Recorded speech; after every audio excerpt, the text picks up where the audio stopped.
Nous qui vivons actuellement, nous n'avons pas désobéi à cette loi donnée en Éden.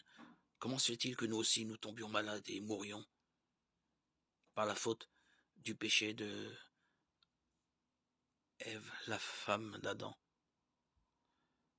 Tous les descendants d'Adam sont nés après son acte de désobéissance et par voie de conséquence ont hérité de lui le péché et la mort.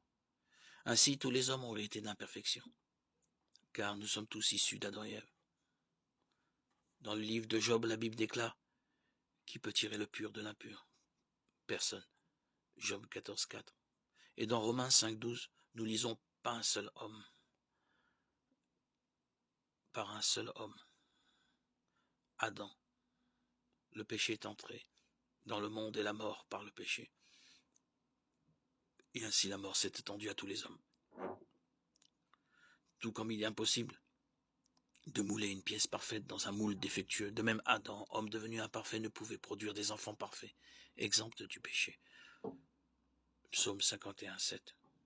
On pourrait comparer l'effet que le péché d'Adam et Ève a produit sur leur descendance à ce qui peut arriver lorsque des gens qui méprisent la loi de Dieu et vivent dans la débauche engendrent des enfants. Ces gens sont souvent atteints d'une maladie des organes sexuels dont Dieu a doté le corps en vue de la reproduction. À cause des péchés commis, les enfants peuvent naître diminués physiquement ou mentalement. Or, nos premiers parents devinrent eux aussi impurs, imparfaits, sujets à la maladie, et ils finirent par mourir.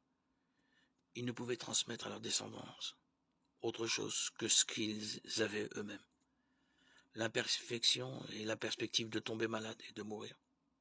Voilà pourquoi nous vieillissons tous et mourons, et aussi pourquoi nous faisons si facilement ce qui est mal. Il y a cependant une différence essentielle entre des erreurs commises involontairement à cause du péché héréditaire et la pratique volontaire de ce que l'on sait être mal. 1 Jean 5,16.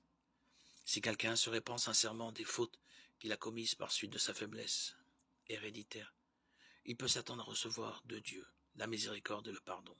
Proverbe 28,13. Mais une fois qu'il sait quelle est la bonne ligne de conduite à suivre, il doit veiller à ne pas choisir volontairement d'agir à l'encontre de la volonté de Dieu, car il perdrait la faveur divine et la vie. Deutéronome 30, 15, 20, Hébreux 10, 26, 27.